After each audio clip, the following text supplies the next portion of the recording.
É ciência. É nutrição.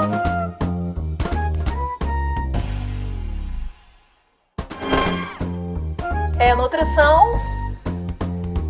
É ciência. Ciência Da nutrição. Sejam todos bem-vindos pela ciência. Sejam todos bem-vindos pela nutrição. Meu nome é Anderson Teodoro. E eu me chamo Luana Aquino. Esse é o podcast Ciência da Nutrição. Mais uma vez, a gente queria agradecer a todos que vêm nos acompanhando aí. E a gente hoje está muito feliz em realizar ele. Antes de mais nada, a gente queria agradecer a todos que vêm nos acompanhando pelas redes sociais, interagindo conosco. E lembrando que o objetivo maior desse podcast é trazer, então, informação para vocês sobre a área da ciência, sobre a área da nutrição, de uma maneira leve. E mais do que isso, né, que essas informações possam cada vez mais transformar a vida de vocês. E aí, Luana, ansiedade com esse programa? Vai ser legal, hein? Ansiedade total, com uma convidada esperadíssima, com uma temática que está no auge, super necessária. Vamos com tudo, Anderson. Vamos lá, então. Então, antes de mais nada, eu queria agradecer muito a nossa convidada. Hoje nós estamos recebendo a doutora Luna Azevedo. A doutora Luna é nutricionista, especialista em ortomolecular e fitoterapia, fundadora do projeto de sustentabilidade Vida por Luna, coordenadora de vários cursos sobre vegetarianismo e também consultora de várias empresas. Antes de mais nada, Luna, seja bem-vinda e obrigada aí pela sua participação. Obrigada, Anderson. Obrigada, Luana. Obrigada a todos. É um prazer estar aqui com vocês, principalmente por toda a trajetória que a gente tem em comum, né, acadêmica também, né, de ter a honra de ter você também como professor meu. E hoje a gente vai trazer uma pauta muito importante, né, que é um assunto que eu estudei bastante ao longo dessa trajetória toda, também em acadêmica. Então, vai ser um prazer estar aqui com vocês hoje.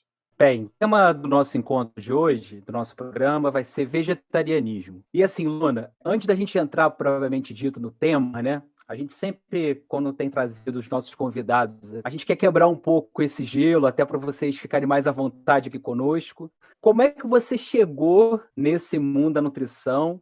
O que te levou para chegar até o vegetarianismo? Como é que foi um pouquinho sua história de vida? Como é que você chega nessa história toda? Legal. E eu acho interessante mesmo, né, as pessoas entenderem um pouco da trajetória, porque a trajetória aproxima a gente de uma realidade palpável, né? A gente tem a sensação de que, né, é um outro mundo, alguma coisa assim. É muito mais simples do que parece. Então, assim, a minha mãe, ela tinha uma alimentação já, que o Anderson vai lembrar do macrobiótico, né? Foi nos anos 80, nos anos 90, uma alimentação que a gente tinha ali, a questão mesmo de vegetais, legumes. E a minha mãe tinha, né, como base uma alimentação mais macrobiótica, então eu já fui basicamente criada com uma alimentação, né, nesse perfil. Entrei na faculdade no ano de 2008, a minha mãe descobriu um câncer de mama, foi exatamente no período que eu estava ali na faculdade, então foi aquela coisa assim, se não passasse agora, eu não passava nunca mais. Né, e mudou minha vida de pé a cabeça, uma faculdade integral, eu ficava naquela dúvida se eu ficava em casa ou se eu ia para a faculdade, foi um momento muito difícil e que perdurou ao longo da faculdade inteira. Eu fiquei esses 5 anos, né, vivendo a doença da minha mãe, estudando a doença da minha mãe e automaticamente tentando me aproximar de uma alimentação que contribuísse para a qualidade de vida dela. Né? Ela teve metástase, foi um câncer muito agressivo, e eu comecei a estudar muito, né, a questão do vegetarianismo em si, para aplicar na vida dela. Então, automaticamente, com isso, eu fui estudando também genética. Então, foi muito mais, assim, uma prova viva, né, de como que a gente consegue trazer do ponto de vista de saúde e a relação mesmo, né, de alguns alimentos com aumento de câncer, principalmente intestinal. Em 2015, a gente teve, né, o parecer da OMS dos embutidos aumentando o câncer, principalmente de intestino, no grupo 1A, junto com o tabaco. Então, a gente sabe que a alimentação tem um peso nisso. E eu carrego esse peso genético. Então, para mim também é uma questão de autocuidado. Então, isso permaneceu para sempre e eu acabei trazendo isso também para a minha prática de consultório. Bacana, Luna, que interessante saber disso, né? Olha que coincidência, Anderson, o episódio passado, a gente falando um pouquinho da nossa trajetória e a gente vendo como a família foi importante nessa motivação, nesse desejo, né? e agora vem a Luna trazendo essa história bonita para a gente de como isso também influenciou ela, né? Então, muito bom, Luna. Bem, o que eu queria começar te perguntando também é que a gente vê que é um assunto que está super bem divulgado, né? Mas junto disso também traz muitas dúvidas, né? Então, eu acho que nada como a gente começar do começo, né? Você talvez falando um pouquinho para a gente dessas diferenças clássicas, dessas confusões clássicas, né? Da trajetória do vegetarianismo, o que diferencia do veganismo, e agora também vi aí semana passada na grande mídia sendo decretada aí a questão de que a dieta flexitariana, né, seria a dieta do ano, né? Então, fala um pouquinho para a gente disso, para a gente aprender contigo. Complementando a Luana, eu até queria que você começasse até um pouquinho a pé atrás. Assim, se o público perguntasse assim para a gente, o que é o vegetarianismo? Pode parecer uma pergunta simples, mas a gente que milita um pouco na área da nutrição, a gente sabe que não é tão simples assim, até por isso que a Luana falou, todas essas variantes, esses tipos. Se uma pessoa fala assim, eu sou vegetariano, o que de certa forma está por trás disso? Perfeito, Anderson, perfeito, Luana. O vegetarianismo, vamos começar do básico mesmo, lá do básicozão. Até para os nutricionistas existe confusão, imagina para o leigo, né?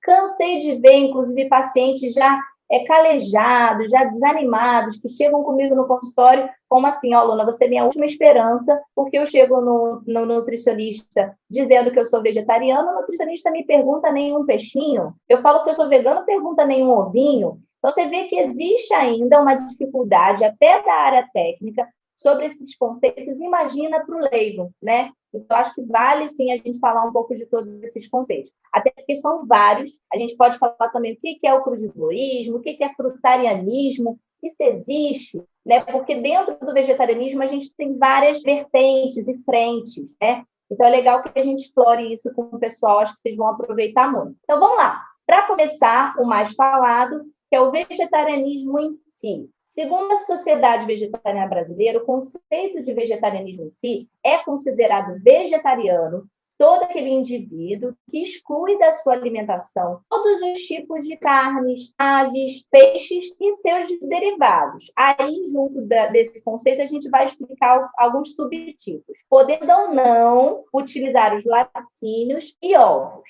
Então, dentro do conceito de vegetarianismo, a gente entende que um vegetarianismo, aí tem lá, ele pode ser ovo vegetariano, como o nome diz, ele consome ovos, mas não consome derivados lácteos, então ele é ovo vegetariano, ele não consome carne, peixe, frango, só o ovo, nada de queijo, leite, creme de leite, nada. Tem o ovo lacto vegetariano, que ele consome ovos e derivados lácteos ainda. Os derivados lácteos pode ser creme de leite, queijo, pode ser iogurte, manteiga. E quando o vegetariano já não consome mais nem ovo e nem derivados lácteos, ele é considerado vegetariano estrito, né? Olha como é que a galera vai fazendo confusão. E o próprio paciente faz, ele fala, eu sou vegetariano, mas eu como peixe de vez em quando. A gente vai entender que isso não é vegetarianismo, existe um nome para isso, para quem flexibiliza, eventualmente come uma carne no final de semana e tal. O vegetariano estrito, ele é mais considerado, assim, pelo que a gente vê o pessoal comentando, o vegano pela alimentação, vamos dizer assim.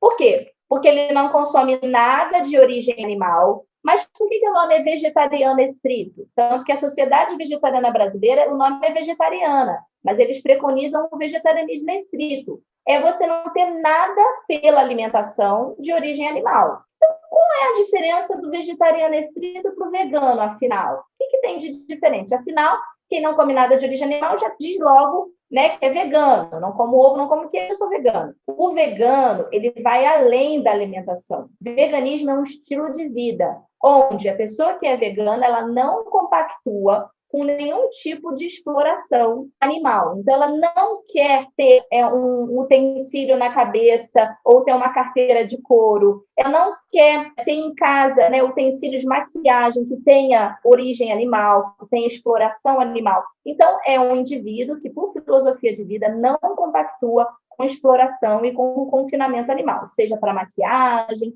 testes de animais, nesse sentido. Beleza?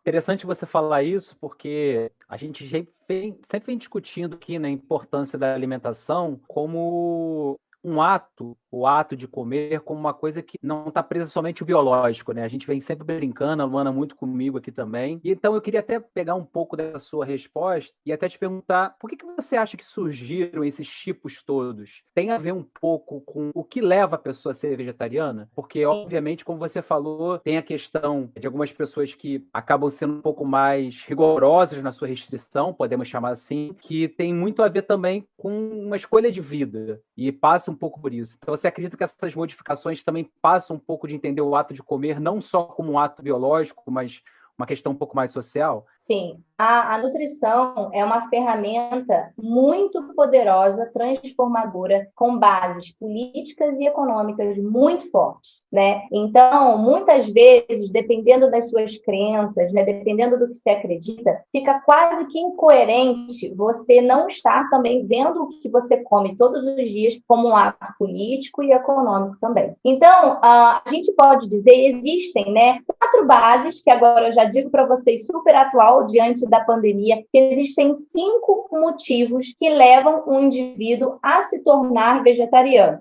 Dentre esses 5 tipos, o 5º começou na pandemia. E aí a gente incluiu como 5 motivos que levam as pessoas a se tornarem vegetarianas. Número 1, por questões éticas. Então, tem a questão lá de você não ter a exploração animal. Então, você vê que tem uma questão também ali política envolvida, econômica, de não compactuar com esse modelo econômico de exploração animal, né, e de consumo desenfreado, sem pensar na qualidade de vida do animal em si. Então, tem atos políticos muito fortes na questão da escolha ética, tá? Tem a questão de saúde, que foi, por exemplo, a primeira coisa que me chamou a atenção. O que eu posso fazer para ter uma alimentação mais anti-inflamatória para minha mãe, que passa por uma quimioterapia, que precisa ter uma digestão mais facilitada, já não consumia muita carne, então a gente já foi limpando a alimentação sem embutido de saúde. Terceira causa, religiosa e espiritual. A gente sabe que tem várias religiões, aí você vê de novo, né, que é muito mais do que só nutrição, que já compactuam com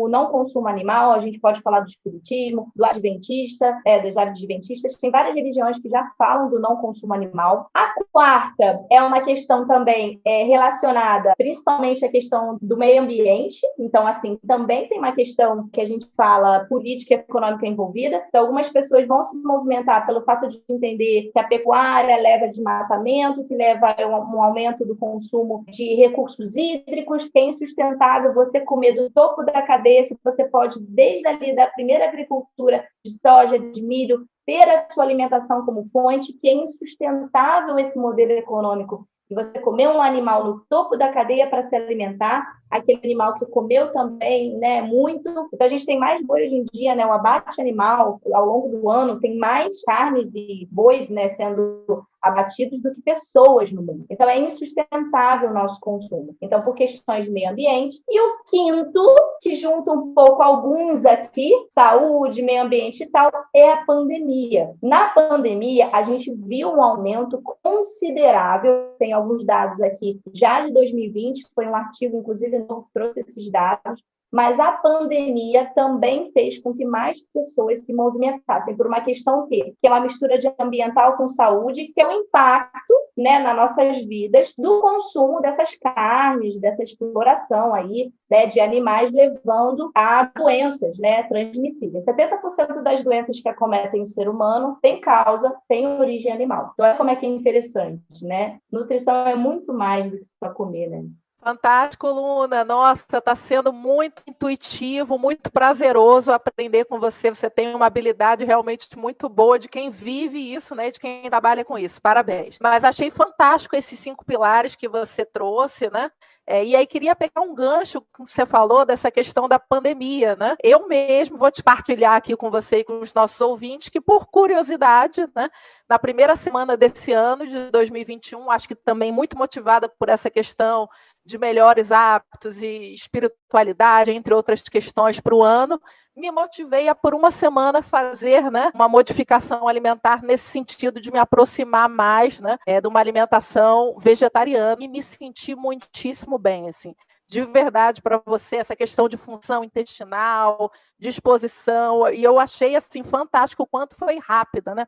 Uma semana você já sentia esses benefícios. Junto disso, também observei, nessa mesma semana, eu estava mais atenta aos sinais e a essa história, história, vi numa rede social de uma grande cantora com milhares de seguidores, né? Ela falando, gente, estou aqui pelo segundo, pelo terceiro dia, com a minha batatinha frita vegana, né? E eu vi que aquilo ali era uma repetição para ela, que ela estava talvez se restringindo um pouco por falta de orientação, não sei, por falta de conhecimento. Então eu acabei, por curiosidade, aí sabendo que você seria a nossa convidada, lendo alguns artigos científicos, né? E vendo que, apesar dos benefícios bem estabelecidos, né? Para uma parte dessas pessoas, acaba que também se observa um aumento do consumo de ultraprocessados, né? Acredito que muito por conta dessas dificuldades de compreensão, muito por conta do que Anderson falou também. Qual é a motivação que levou para essa questão? Foi algo que não está dentro da compreensão de estilo de vida do vegetarianismo, né?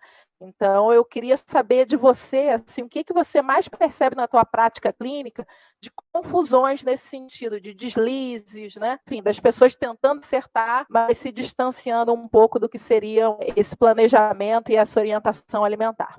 Essa informação também é muito importante, porque uma coisa que eu sempre trago como pauta com o Ricardo Laurino, que é presidente da SVB, né, a pós-graduação que eu coordeno tem o apoio da Sociedade Vegetariana Brasileira, então a comissão científica é formada por mim e pela Alessandra Lugli, que é uma das nutricionistas que eu vejo que mais levanta uma pauta ativista, né, porque ela tem essa pegada mais ativista. Eu trago isso para a prática de consultório. Uma coisa que a gente sempre fala é que o vegetarianismo ele não é elitista. A informação em si que ela é elitizada, porque assim a gente ainda não conseguiu trazer para toda a população que a comida vegetariana é o solo, né? É a comida que está ali dentro da comunidade, no quintal da casa da comunidade, que na comunidade tem uma parte ali que eles têm mortinha que eles não aproveitam, que a comida vegetariana ela está ali no prato do brasileiro e ela é barata. Só que, como a gente tem questões políticas e econômicas envolvidas nisso, como a gente teve um aumento, só para vocês terem dados, tá? A gente teve um aumento do vegetarianismo, nós temos 29 milhões de brasileiros vegetarianos, só para vocês terem noção. Essa pesquisa foi realizada em 2019, foi publicada em 2020 pelo IBOP, tá? E também encomendada junto com a Sociedade Vegetariana, que contribuiu com os dados e tal. A gente tem uma média de 14% da população vegetariana. Nas grandes cidades, chega a 16%. Rio de Janeiro, São Paulo e tal.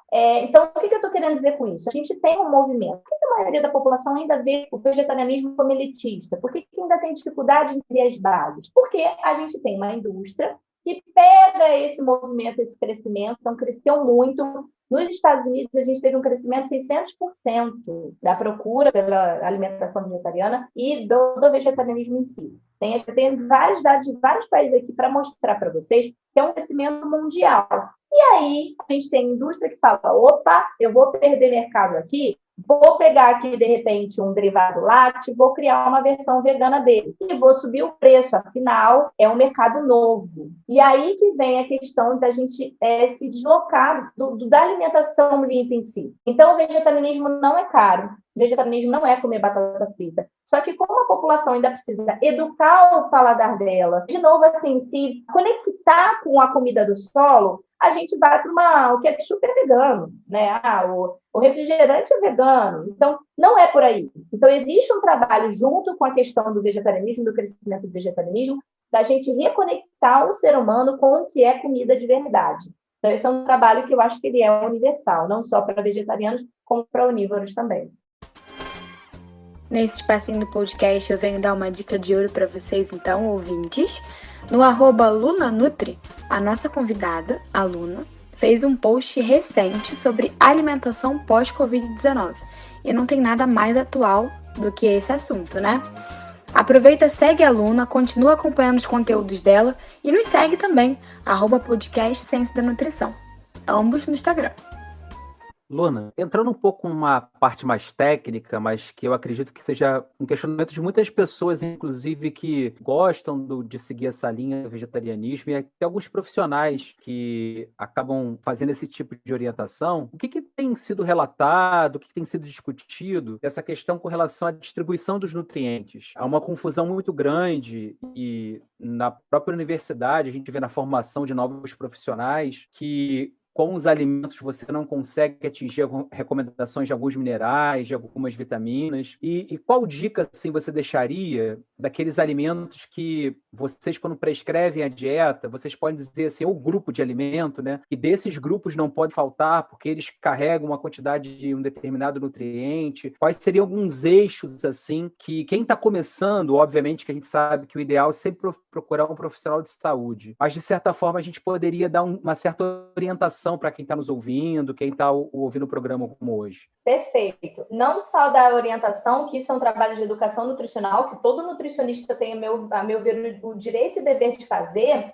A gente tem manuais hoje em dia riquíssimos que também já corroboram, que já contribuem com esse tipo de informação. Por exemplo, quem quiser, qualquer aqui ouvinte, se quiser, no site da Sociedade Vegetariana Brasileira, a gente tem manuais de 0 a 2 anos, para a criança, para o adulto, já falando desses mitos e verdades e ponto a ponto com vários artigos.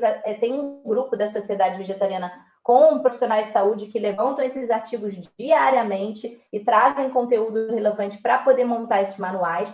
Lembrando que o Ministério da Saúde, agora em novembro de 2019, atualizou as suas diretrizes, incluindo a nutrição vegetariana como pauta no seu manual também. Então, a nutrição vegetariana aí é disponível a todos nós. O que a gente precisa entender alguns detalhezinhos, que na faculdade a gente sabe que ainda existe uma lacuna, né? Mas eu espero que a gente atualize essas diretrizes. Primeiro passo, a dúvida de todo mundo, cadê a proteína, né? Tirou o bife, bota o quê no lugar? Então, a primeira coisa que a gente tem que entender, e aí você pediu para eu até vou falar um pouco do técnico e trazer para o ouvinte, tecnicamente dizendo, a gente estuda na faculdade 2 conceitos que já foram superados, vamos dizer assim. A gente estuda na faculdade sobre proteína de alto valor biológico, e a gente fala isso, a carne tem uma proteína mais completa, a gente ainda escuta isso na boca do povo, né? Que é um artigo, né, inclusive assim, de 1946, que a gente nem encontra disponível mais. Depois disso, a gente teve a FAO, que atualizou o seu material em 1989, falando das proteínas, falando do conceito que muita gente já aplica também de biodisponibilidade, né, que são os PDCAAs. Então, a gente já fala de aminoácidos, já fala de biodisponibilidade e absorção de nutrientes. Esse foi um conceito de 1989, que eu até vi isso na faculdade, a gente comentou um pouco sobre PDCA lá também. Depois disso, a própria FAO viu que tinha erro nesse documento de 1989, tinham coisas que não foram bem exploradas, eles atualizaram o material para 2011, né, que é o mais atual que a gente tem, que é o método padrão Dias, que ele entende que cada aminoácido tem que ser absorvido de forma individual. Aí eu vou explicar agora para o ouvinte. Quando a gente bota um prato que tem arroz e feijão, a gente tem ali os 9 aminoácidos essenciais disponíveis. O que são esses 9 aminoácidos essenciais? São aminoácidos que o nosso corpo não produz, que a gente tem que obter pela alimentação. Luna, eu preciso comer arroz e feijão sempre junto, arroz e feijão sempre junto. Esse manual, né, o método Dias, padrão Dias, mostrou para a gente que não necessariamente precisa ser sempre junto. Basta que você ingira ao longo de 24 horas os 9 aminoácidos essenciais. E eles têm uma absorção que tem que ser avaliada individualmente no nosso trato, principalmente ileal, no nosso intestino. Cada aminoácido vai ser absorvido de forma individual. Então, a gente começou a entender que a gente tem que aprofundar essa coisa de proteína completa. Num prato que só tem batata frita, como Luana falou, realmente, se você não tiver um bife, você não vai ter ali fonte de proteínas completas, entre aspas. Agora, o prato do brasileiro não deveria ser batata frita com carne. Essa é a questão. Então, quando você inclui mais vegetais, olha o nome, vegetarianismo. Qual a base de uma alimentação vegetariana? Vegetais e cereais e leguminosas. Então, o que não pode faltar no prato de vocês aí, ouvintes? Quais são os grupos de cereais? Os cereais, a gente tem trigo, centeio, cevada, aveia, malte, o arroz. A quinoa é um pseudo-cereal, está quase ali no grupo dos cereais. E a gente tem nas leguminosas o feijão, a lentilha, a ervilha, o grão de bico, a soja e o amendoim, que que apesar de estar no grupo ali das castanhas, ele também tem, por conta de estar dentro de uma fava, dentro de uma película, ele é considerado no grupo dos feijões. O amendoim ele também está no grupo das leguminosas, apesar de estar um pouco mais gordura. Então, um prato com arroz e amendoim, um prato com milho e feijão, já compõe todos os aminoácidos. Então, a proteína está ali, gente, no arroz com feijão e tal. Você pode comer um pratão de arroz no almoço e um pratão de feijão no jantar. Ao longo do dia, comeu os 9 aminoácidos, resolveu o seu problema. E não pode deixar de esquecer de botar ferro. Onde está o ferro? Já que a carne tem muito ferro, onde é que está o ferro dos vegetais? Tem que ter muito vegetal verde escuro, dos vegetarianos, né? Tem que ter muito vegetal verde escuro. Então, caprichem na couve, no brócolis, na rúcula, na bertalha. O espinafre, se for comer, tenta aquecer, comer refogadinho, que ele tem uma substância nele lá, que é o oxalato, que atrapalha um pouco a absorção do ferro.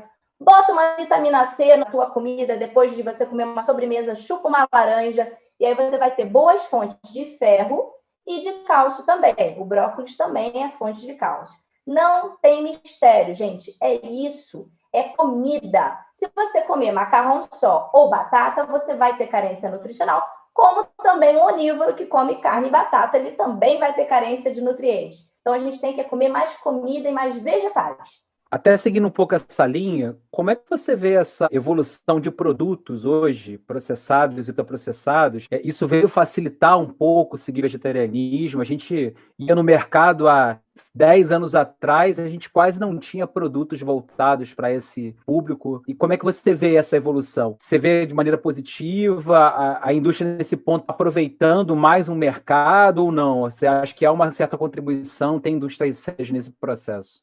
Pergunta muito legal. Eu acho que sim, é óbvio que a indústria aproveita desse mercado que está crescendo, mas, por outro lado, a gente não pode ver só o lado ruim. Eu acho que é uma oportunidade de pessoas que têm hábitos ruins migrarem para outros hábitos ruins que têm origem animal. Então, o planeta vai agradecer de qualquer forma.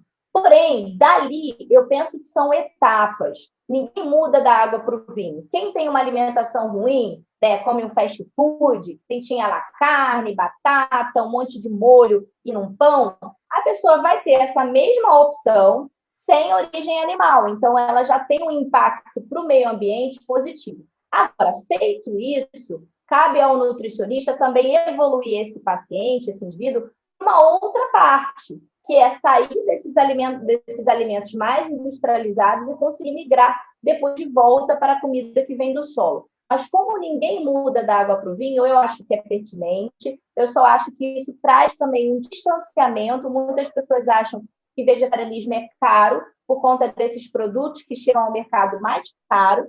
Então, a gente tem que mostrar que vegetarianismo não é isso. Vegetarianismo não está empacotado. Vegetarianismo são vegetais. Mas eu acredito que sim, a gente pode trabalhar numa transição, eu diria assim, de pessoas com hábitos ruins, comendo agora sem origem animal, e depois fazendo de novo a sua transição para resgatar a tua comida do solo. Sem dúvida. Ei, Luna, fantástico. E queria te colocar o seguinte, quando o Anderson te fez, né, a pergunta anterior aí da questão da visão que algumas pessoas da universidade, da pesquisa, têm dessa dificuldade, digamos assim, de alcançar ali o necessário de determinadas vitaminas, minerais, né? Também queria deixar a palhinha, né, que tudo é muito como você olha e como você interpreta a ciência, a leitura crítica de artigos, né? Então, por exemplo, se você pega só o olhar dos vegetarianos, sem dúvida, alguns deles que não tiverem, por exemplo, a orientação de profissionais, especialmente nutricionistas aí capacitados com esse olhar da alimentação, vão derrapar mais e cursar com deficiências, tal como a população em geral. Então, também acho interessante a gente trazer esse olhar, né? Que às vezes trazendo aí para a ciência da nutrição, para o nosso podcast, né? A gente fica ali só lendo os artigos que mostram alguma parcela de deficiência nesse público. Mas quando você pega essas mesmas prevalências na população em geral, deficiência de vitamina B12, vitamina D, você encontra números assim muito parecidos e alarmantes para um prato brasileiro que, como o Luna diz, deveria ser aí algo simples, barato, gostoso, né? Oi, eu sou a Paola e queria aproveitar que a Luana trouxe esse assunto sobre o papel do nutricionista e da importância dele na comunicação da ciência da nutrição para trazer uma resposta excelente que recebemos semana passada lá na nossa caixinha no Instagram, onde perguntamos se vocês, ouvintes, já tiveram contato com algum nutricionista e, caso sim, contar um pouco como foi essa experiência. Um dos nossos ouvintes respondeu que teve sim esse contato e que a nutricionista o ajudou a melhorar a alimentação e a ter uma saúde mais equilibrada. Olha que incrível! Como um profissional da nutrição vai além de melhorar a alimentação de um indivíduo. Tem a ver com a qualidade de vida e com as informações que ele busca para auxiliar o seu paciente. Você quer participar dessa interação também? Então fica ligado no nosso episódio para ouvir a pergunta e responde lá no nosso Instagram. E aí, Luna, eu já queria pegar um gancho aqui também, que eu sou uma profunda admiradora aí da área de comunicação e venho elogiar aí as tuas redes sociais, né? Mas para o final, certamente a gente vai pedir para você divulgar. Mas lá eu vi algo super interessante, né? 2 postagens que me chamaram a atenção, que eu queria ter a oportunidade de você aprofundar um pouquinho para os nossos ouvintes, né? A primeira delas, você, alguns dias atrás, postou ali quais seriam as tendências para a nutrição em 2021, né? E aí você falou essa questão do vegetarianismo, sustentabilidade, genética, comportamentos sociais, ou seja, um monte dessas coisas aqui a gente já andou conversando, né? Mas você tocou num ponto no começo do podcast que eu acho que vale a pena juntar essas tendências com aqueles 5 pilares que você nos expôs, né? Do que levam as pessoas a optar pelo vegetarianismo e suas variantes, né? Então, agora pensando em pandemia, né, e vendo pelas suas redes sociais que você também tem um olhar político importante sobre as questões alimentares, né? Infelizmente, uma das heranças que a gente terá aí da pandemia e já está tendo é o aumento da fome, né, no nosso país e no mundo como um todo, e as repercussões negativas na saúde mental. E eu queria saber de você, dessas 2 heranças e esses 2 desafios aí que nós temos durante e pós-pandemia. O vegetarianismo também pode ajudar? Se sim, como? Diga lá. Perfeito, Luana, muito boas colocações. Acho que é pertinente a gente falar sobre isso. E depois, se vocês quiserem, eu queria puxar o gancho para a gente falar também das outras opções que ficam ali no meio do caminho de transição. Às vezes a gente pensa no vegetarianismo como uma coisa lá em cima, ou é onívoro ou é vegetariano. Dá para ser no meio do caminho. A gente tem o reducetarianismo, a gente tem o flexitarianismo, o pescetarianismo. Então, eu queria também trazer esses conceitos para o ouvinte entender que ele pode estar no meio do caminho, ele já está contribuindo, às vezes, com um dia. Uma segunda sem carne, que inclusive no Brasil é considerado o maior movimento, no Brasil não, perdão, no mundo, tá? Então no Brasil a gente tem ali, a gente é pioneiro e tem o maior movimento da segunda sem carne, no Brasil o maior do mundo. Né? Então assim, como é que a gente pode em um diazinho só já ter um efeito positivo na nossa alimentação? Mas trazendo essas informações, Luana, em relação à pandemia, em relação a uma movimentação que a gente vai ter que ter. Então, eu entendo que as próximas gerações, elas não vão ter escolha. Elas não vão poder escolher, eu quero. Não vai ter essa. Assim, é o que dá para comer, o que tem é isso, e esse aqui não tem mais como. A gente fazia isso no antepassado, e agora a gente não tem mais essa opção. Eu vejo que a próxima geração, ela vai se deparar com isso. Ela não vai ter tantas escolhas em relação à alimentação. A gente vai ter que mudar radicalmente o nosso comportamento alimentar. Mas diante dessas questões emocionais, a gente sabe que tem vários nutrientes que são importantes, né? Para melhorar a questão do bem-estar físico, emocional e tal. E aí eu queria até aproveitar para citar um estudo que é tão atual, que é de 18 de maio de 2020, tá? É um estudo que mostra, o primeiro estudo a caracterizar a população brasileira no Brasil, entrevistou 3.300 pessoas, sendo que 65% do sexo feminino, tem lá ovo-lacto-vegetarianos e veganos também. E o que a gente percebeu, Luana? Em relação à recomendação diária de frutas e vegetais, o vegetariano, ele consome, né, no geral, 38,1%. Eles alcançaram essas recomendações de 5 porções ao dia, 400 gramas aí dessas ingestões de frutas e vegetais. E a população, no geral, alcançou 23,1%. Então, assim, um vegetariano mesmo que coma bem, você vai ver que ele vai ter redução de riscos cardiovasculares, ele vai ter uma melhora de saúde física e mental, por quê? Ele consome mais antioxidantes, ele consome mais frutas e vegetais que são ricos em aminoácidos, que melhoram a recaptação de serotonina, que é o hormônio do bem-estar. Então, ele consome mais frutas, que tem triptofano, a banana, né, o abacate, a aveia, que é um cereal que tem que ter no prato de um vegetariano. Então, um vegetariano que entende o que ele tem que comer, que ele não vai ter carência nutricional, automaticamente ele tem redução de depressão, ansiedade, doenças cardiovasculares, porque ele consome mais vegetais e legumes e frutas. Né? Então, tudo isso mostra que quanto mais a gente se conectar com uma alimentação rica em vegetais, legumes e verduras, a gente vai ter uma melhora de todo esse quadro. A população, no geral, come mal e ela sofre com isso, inclusive relacionadas a doenças mentais, né, que se agravaram agora na pandemia, sem dúvida.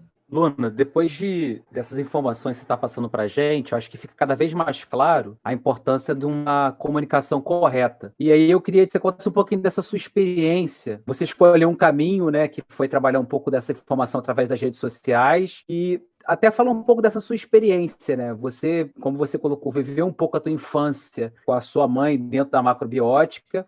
Acredito que para você algumas informações ainda mais nova, não foram tão simples assim, até porque as informações que você tinha eram diferentes.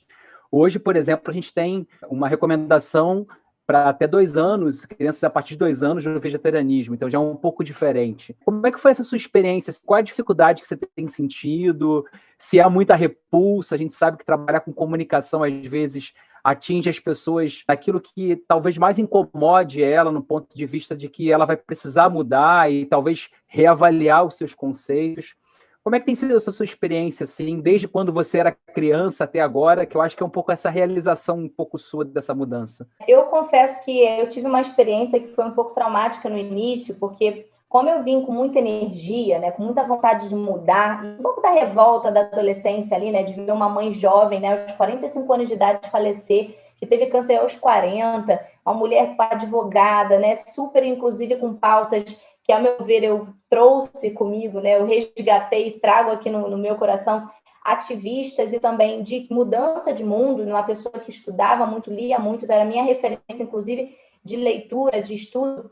Você vê isso acontecer, faz com que a gente tenha mais força. E eu fui com muita força nessa questão, foi na época que começaram a surgir também as redes sociais, e eu entrei no Instagram naquele período de 2013, 2014, criei as minhas clínicas fazendo uma homenagem à minha mãe, né, com o nome dado à minha mãe, Nutrindo Ideais. Então, para mim, era uma nutrida ideal de vida, eu não tinha opção. Eu entraria na depressão, eu jogaria minha energia ali. Eu fui muito criticada, vamos dizer assim, por outros profissionais, que na época eu estava estagiando numa empresa, trabalhando com marketing nutricional, fui efetivada nessa empresa, sempre fui muito dedicada, até porque, né, eu queria respirar aquele negócio ali, eu me peguei na nutrição, e do tipo, calma, vai devagar, nossa, tipo, abusada, ai, nossa, e tal. E isso incomoda, porque é uma força que vem de dentro. Tem gente que vê isso ou como competição, ou como, ai, nossa, que abusada ela. E não, e aí eu fui mesmo, né? Tapei os olhos e fui. Então, a gente, até ao ouvinte, daria essa dica de, assim, segue um pouco a tua intuição,